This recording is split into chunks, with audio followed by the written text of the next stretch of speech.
गुंतवणूक प्रकरणी फरार असलेल्या राणे दाम्पत्याचा अमोल जयवंत भोसले याच्याशी संबंध असण्याची दाट शक्यता व्यक्त केली जात आहे।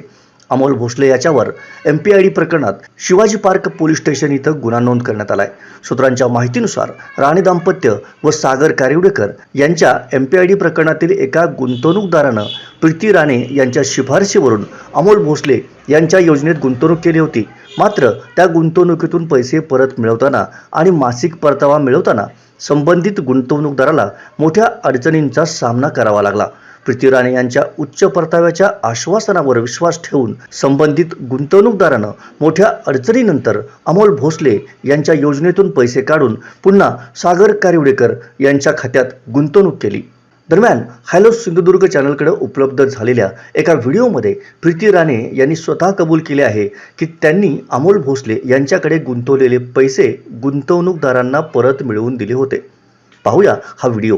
अमोल भोसले हा शेअरचा ब्रोकर होता। दादरमध्ये त्याचं स्वतःचं ऑफिस होतं। ऐका, त्यानंतर त्याचं स्वतःचं ऑफिस होतं। अमोल भोसले लोकांच्या घरी जाऊन, म्हणजे जे लोक त्याच्याकडे डीमॅट अकाउंट ओपन करायचे, माझ्या ऑफलाईन जेव्हा बँक असायच्या दादर, ठाणे, पुणे, नाशिक, नागपूर, औरंगाबाद, जिथे कुठे तिथे प्रत्येक ठिकाणी शेअर खानच्या ज्या ज्या फ्रँचायझी होत्या, जसं पुण्याला होते, ठाण्यात आहेत, मी आता त्यांची नावं नाही घेतली, आणि अजूनही ती लोक चांगली सर्व्हिस देत आहेत त्या लोकांना, नाशिकला, नागपूरला, औरंगाबाद। तसं दादरला हा अमोल भोसले होता। ह्याने ज्यांचे डीमॅट अकाउंट ओपन करायचा, कोण आजपर्यंत मी कधी कोणाला जबरदस्ती केलेली नाही डीमॅट ओपन करायला किंवा काय, कोणाला जिथे पाहिजे तिथे ओपन करा आम्ही सांगतो। तसंच तो शेअर खानचा ब्रोकर होता। Broker in the sense franchise होती त्याची, दादरला ऑफिस होतं स्वतःचं, आणि तो स्वतः यायचा सद्गुरू हॉलला दादरला, अकाउंट ओपन करायचा। त्यानंतर त्या लोकांना प्रॅक्टिकल नॉलेज त्याने फी पण घेतली आहे बऱ्याच लोकांकडून। तुम्हाला प्रॅक्टिकल नॉलेज व्हिडिओग्राफ आणि नाही, माझं बेसिक टीचिंग असायचं, सांगते। तो स्वतःहून लोक त्याच्या ऑफिसला जायची, ट्रेनिंग घ्यायची, FNO ची। मी तर FNO कधी आयुष्यात शिकवलंही नाही, आणि मी सांगते पण लोकांना करू नका। सो आमची बहिणी बरेच गेले ना, आमचेही गेले, आमचे इथे जाऊ देतो, प्रश्न वेगळा आहे। तुमचे पैसे गेले त्याच्यामध्ये? हो, बरोबर। म्हणजे हे त्यांना ब्रोकर ना आपला, त्याच्यावर माझं डिमॅट होतं ना। ऐका एक मिनिट, अमोल भोसलेकडे माझे 26 लाख बरोबर आहे। आम्ही तुम्ही कन्व्हिन्स केलं अमोलकडनं पैसे काढून घ्या। एक मिनिट माझा ऐका, ऐकून घ्या। 26 लाख आणि प्रथमेश आम्ही पण स्कीम चालू केली। माझ्या मुलाला तुम्ही फोनवर बोलले, तुझ्या बाबांना जर इन्व्हेस्ट करायचं असेल आमच्याकडे तर देण्यासाठी तुम्ही येऊ शकता। आणि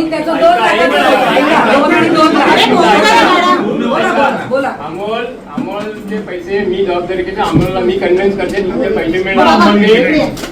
अमोलने आम्हाला कंटाळून पैसे दिले, कंटाळून पैसे दिले। आपल्या सर्वांसाठी आपण एव्हिडन्ससाठी घेणार। आज उद्या हे लोक आपल्याकडे हे सर्व ते पैसे माझा मुलगा यांच्या ऑफिसला घेऊन आला आणि फोन केला, अरे प्रसन्न तुझ्या वडिलांना पैसे इन्व्हेस्टमेंट करायचे असेल तर तुम्ही येऊ शकता आमच्या ऑफिसला, कळलं का? तुम्ही ठीक आहे बोला, आपल्याला तिथे काय दिले तुमचे दिले। पहिलं मॅडम त्यांचं ऐकून तरी घ्या, ऐकून तरी घ्या काय तर बोललो हे बोलते आम्ही पैशाची गॅरंटी घेत ना अमोलचे। तर मग त्यांनी कन्व्हिन्स केलं, पण तिथे टाकले, परत इकडे टाकले पैसे, आणि माझा इथे मानायला फार माझे जे होते ते पैसे त्यांनी दिले, रखडून दिले ना। सर तुमची ओळख त्यांनी थोडासा रेफरन्स यांनी दिलेला, म्हणजे की याच्याकडे तुम्ही हे करू शकता आणि टाकू शकता, बरोबर आहे। आता तुम्हाला सांगतो तेव्हा तुम्ही पूर्णपणे जबाबदारी घेतली ना। मॅडम मला 2 मिनिटं ऐकून घ्या ना मॅडम, आणि सर्वांनी ऐकून घ्या, 2 मिनिटं ऐका ना मॅडम।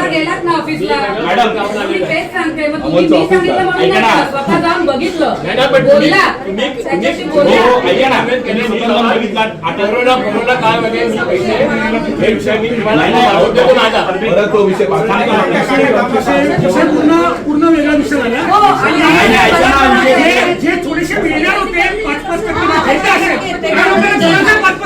तुम्ही भरकटू नका, तो विषय ऐका ना। विषय कुठे माहिती का, आता अमोल जो आता आहे तो आपल्या माणसांमुळे नाही, लक्षात ठेवा। आपल्या माणसांचे सगळे पैसे काढून दिलेत मी त्याच्याकडे। 2 मिनिटं बोलतो, मग माणसाला लगेच कनेक्ट होईल। 2 मिनिटं बोलतो, लगेच माणसाला कनेक्ट होईल। तसं तुम्ही यांना ऐका ना मॅडम, जेवढी इन्व्हेस्टमेंट केली त्याच्यापेक्षा नक्कीच जास्त मिळाले। ते पण कबूल करा कोणाला? सगळ्यांना ज्यांनी अमोलकडे इन्व्हेस्ट केलेले. नाही नाही नाही, तो मला 60-40 द्यायचा, 80-40 द्यायचा, 40% 40% त्याला.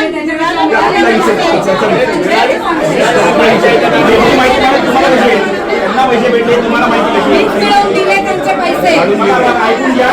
2 मिनिटं ऐका, 2 मिनिटं ऐका. त्यांनी जाऊ द्या, 2 मिनिटं ऐकून घ्या. सिरियसली बोलतोय. मॅडम मी ऐका ना, मॅडमचा काय संबंध नसताना, मॅडमचा काय संबंध नसताना 2 मिनिटं ऐकून घ्या. संबंध नाही कसा, ओळखीचा आपला स्टुडंट नाही तो संबंध नाही. आता हा व्हिडिओ पाहिल्यानंतर काही प्रश्न संबंधित गुंतवणूकदारांकडून उपस्थित केले जात आहेत. ते म्हणजे राणे दाम्पत्य अशा वादग्रस्त व्यक्तींकडे गुंतवणूक करण्याची शिफारस का करत होते? ते सतत अशा आर्थिक गैरप्रकारांमध्ये सहभागी असतात का? त्यांनी सेबीच्या नियमांचे उल्लंघन केले आहे का? स्वतःला आर्थिक तज्ज्ञ, शेअर ट्रेडिंग एक्सपर्ट म्हणवणाऱ्या आणि नावापूर्वी प्रोफेसर ही पदवी लावणाऱ्या प्रीती राणे यांना UGC व सेबी कायद्यानुसार हे गंभीर गुन्हे ठरू शकतात याची जाणीव आहे का, असा सवालही उपस्थित केला जात आहे. या नव्या धक्कादायक प्रकरणांमुळे राणे दाम्पत्याच्या अडचणी वाढण्याची शक्यता व्यक्त होत आहे. Hello